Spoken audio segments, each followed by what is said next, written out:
दोस्तों आज के इस वीडियो में हम डिस्कस करने वाले हैं आपके BSc third year six semester zoology के पेपर फर्स्ट का यूनिट फिफ्थ, जिसका टाइटल है gamete fertilization and early development.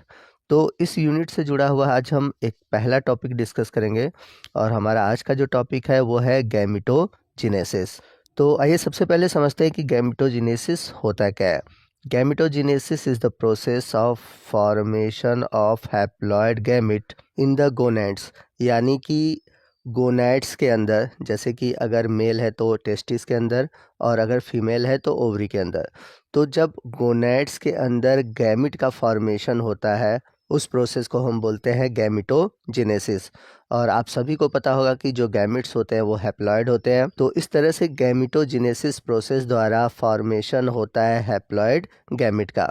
अब यदि हम बात करें गैमिटोजेनेसिस के टाइप की, तो गैमिटोजेनेसिस टू टाइप के होते हैं। पहला है स्पर्मेटोजेनेसिस और दूसरा है oogenesis। तो स्पर्मेटोजेनेसिस का जो प्रोसेस है वो मेल में टेस्टिस में होता है और स्पर्मेटोजेनेसिस के थ्रू फॉर्मेशन होता है स्पर्म का। वही अगर हम बात करें oogenesis की, तो oogenesis फीमेल के ओवरी में होता है और oogenesis के थ्रू फॉर्मेशन होता है ओवा का। तो आज के इस वीडियो में हम स्पर्मेटोजेनेसिस के बारे में डिटेल से जानेंगे। तो स्पर्मेटोजेनेसिस दो वर्ड से मिलकर बना है। स्पर्मेटो का मतलब होता है स्पर्म और जेनेसिस का मतलब होता है फॉर्मेशन।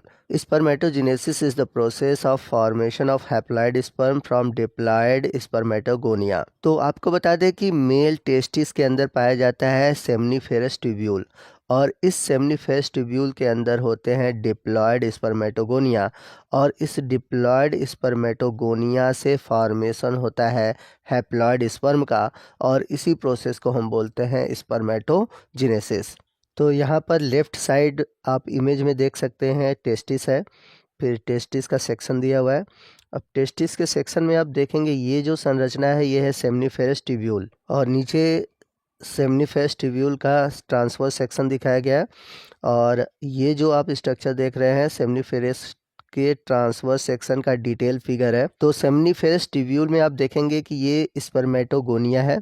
स्पर्मेटोगोनिया जो कि एक डिप्लॉयड सेल होता है और इस डिप्लॉयड स्पर्मेटोगोनिया से फॉर्मेशन होता है हैप्लॉयड स्पर्मेटोजोआ या फिर कह सकते हैं हैप्लॉयड स्पर्म का। तो स्पर्मेटोजेनेसिस में हम देखेंगे कि कैसे स्पर्मेटोगोनिया से स्पर्म का फॉर्मेशन होता है।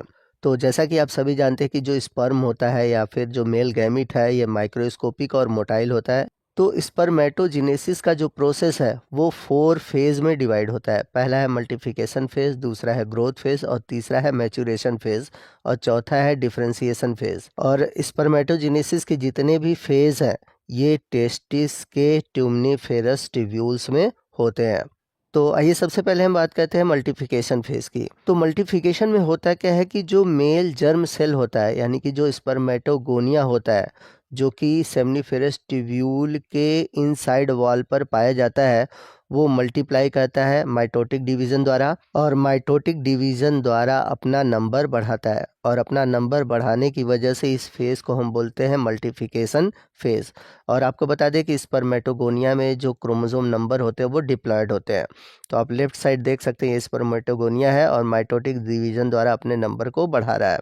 अब मल्टीप्लिकेशन के बाद अगला फेज है ग्रोथ फेज। अब ग्रोथ फेज में क्या होता है कि जो स्पर्मेटोगोनिया है वो साइज में इंक्रीज होता है और जब ये साइज में बड़ा हो जाता है तो इस स्पर्मेटोगोनिया को हम कहते हैं प्राइमरी स्पर्मेटोसाइट। तो प्राइमरी स्पर्मेटोसाइट भी क्या है, ये एक डिप्लॉयड सेल है जिसमें कि 46 क्रोमोसोम होते हैं। तो आप देख सकते हैं कि स्पर्मेटोगोनिया से फॉर्मेशन होता है प्राइमरी स्पर्मेटोसाइट का। अब ग्रोथ फेज के बाद थर्ड फेज आता है मैच्योरेशन फेज। अब मैच्योरेशन फेज में होता क्या है, जो प्राइमरी स्पर्मेटोसाइट है ये एक क्रम से रिडक्शन डिवीजन यानी कि मियोसिस की ओर जाते हैं। और जैसा कि आप सभी जानते हैं कि मियोसिस 2 बार होता है यानी कि मियोसिस फर्स्ट और मियोसिस सेकेंड। तो जब प्राइमरी स्पर्मेटोसाइट का पहली बार मियोसिस फर्स्ट डिवीजन होता है तो इस डिवीज़न के थ्रू दो सेल बनते हैं, दो हैप्लॉइड सेल बनते हैं जो कि होते हैं सेकेंडरी स्पर्मेटोसाइट। तो सेकेंडरी स्पर्मेटोसाइट जो होता है वो हैप्लॉइड सेल है और इसमें क्रोमोसोम नंबर हो जाता है 23। तो आप इस साइड देख सकते हैं, यहाँ पर आप देखेंगे कि जो प्राइमरी स्पर्मेटोसाइट है फर्स्ट मियोसिस डिवीजन के थ्रू फॉर्मेशन कर रहा है दो सेकेंडरी स्पर्मेटोसाइट का। और जो सेकेंडरी स्पर्मेटोसाइट है आप इसमें देख सकते हैं क्रोमोसोम नंबर कितना हो गया, हाफ हो गया, यानी कि हैप्लॉइड हो गया। अब इस सेकेंडरी स्पर्मेटोसाइट में फिर से मियोसिस सेकेंड डिवीज़न होगा और इस मियोसिस सेकेंड डिवीज़न के थ्रू फॉर्मेशन होगा स्पर्मेटिड्स का। तो एक इस सेकेंडरी स्पर्मेटोसाइट से दो स्पर्मेटिड्स बनते हैं।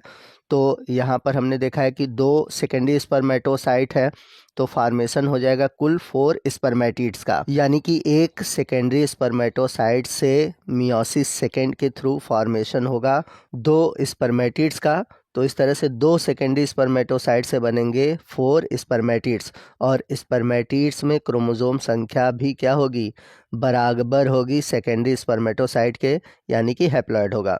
अब मैचुरेशन फेज़ के बाद अगला जो फोर्थ फेज़ है वो है डिफरेंशिएशन फेज़।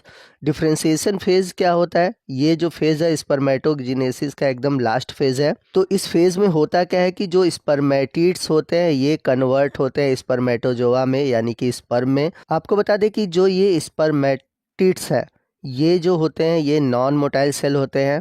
अब ये जो स्पर्मेटिड है, जो नॉन मोटाइल सेल है, अब इस नॉन मोटाइल सेल से फॉर्मेशन होता है मोटाइल स्पर्मेटोजोआ का, यानी कि स्पर्म का, और इस प्रोसेस को हम बोलते हैं स्पर्मियोजेनेसिस। तो यहाँ पर आप देख सकते हैं हैप्लॉइड स्पर्मेटिड्स है जो कि एक नॉन मोटाइल सेल है। अब इस स्पर्मेटिड से फॉर्मेशन हो रहा है मोटाइल स्पर्मेटोजोआ का, यानी कि स्पर्म का। आइए हम स्पर्मेटोजेनेसिस से जुड़े हुए कुछ इंपॉर्टेंट पॉइंट को डिस्कस करते हैं। तो मोस्ट ऑफ द स्पीसीज में जो स्पर्म का फॉर्मेशन होता है वो होता है टेस्टिस में by the process of spermatogenesis, but earthworm में ऐसा नहीं होता। तो यहाँ पर आपको कमेंट करके बताना है कि अर्थवर्म में जो स्पर्मेटोजेनेसिस होता है वह कहाँ पर होता है। तो अगर हम बात करें मैमेलियन टेस्टिस की तो उसमें पाया जाता है सेमनीफेरस ट्यूब्यूल, और जो सेमनीफेरस ट्यूब्यूल है उसकी जो वॉल होती है वो बनी होती है जर्मिनल एपिथेलियम की। तो ये जो जर्मिनल एपिथेलियम है ये एक स्पेशल टाइप के सेल को रखते हैं जिसे हम बोलते हैं प्रीमोर्डियल जर्म सेल, और इसी प्रीमोर्डियल जर्म सेल में स्टार्ट होता है स्पर्मेटोजेनेसिस और फॉर्मेशन हो जाता है स्पर्म का। यहाँ पर आपको बता दें कि मैमेलियन के टेस्टिस में एक बड़ा ही यूनिक सेल पाया जाता है जिसको हम बोलते हैं सर्टोली सेल। अब ये सर्टोली सेल करते क्या है, ये डेवलपिंग जो स्पर्म है, यानी कि जो नए स्पर्म बन रहे हैं उसको न्यूट्रिशन देने का काम करते हैं, यानी कि सर्टोली की जो सेल होती हैं वो स्पर्म को न्यूट्रिशन प्रोवाइड कराती हैं। तो सर्टोली सेल के न्यूट्रिशन के थ्रू जब स्पर्म मैच्योर हो जाते हैं तो ये आ जाते हैं सेमनीफेरस ट्यूब्यूल में। तो जब सर्टोली सेल से स्पर्म बाहर आता है तो उसे हम बोलते हैं spermiation. Liberation of sperm from Sertoli cell is called spermiation. और जब स्पर्म टेस्टिस से बाहर निकलता है तो उसे हम बोलते हैं सेमिनेशन। अब यहाँ पर आपसे एक क्वेश्चन और है, जब टेस्टिस से स्पर्म निकलता है तो वो किस भाग में जाता है, उस पार्ट का नाम आपको बताना है। और जब स्पर्म जो है बॉडी से बाहर आ जाता है, यानी कि मेल बॉडी के बाहर आ जाता है, बाहरी इन्वायरमेंट में आ जाता है, तो उसे हम बोलते हैं इजेकुलेशन। अब जब मैमेलियन स्पर्म जो है वैजाइना में ट्रांसफ़र होता है और उस प्रोसेस को हम बोलते हैं इंसेमिनेशन। तो दोस्तों इसी के साथ हमारा स्पर्मेटोजेनेसिस का ये टॉपिक खत्म होता है। आई होप आपको वीडियो अच्छा लगा होगा। वीडियो अच्छा लगा होगा तो प्लीज़ वीडियो को लाइक करिएगा, अपने दोस्तों में शेयर कीजिएगा, और कोई भी डाउट है आप हमसे कमेंट करके पूछ सकते हैं। तो मिलते हैं अगले वीडियो में अगले टॉपिक के साथ। तब तक के लिए जय हिंद, जय भारत।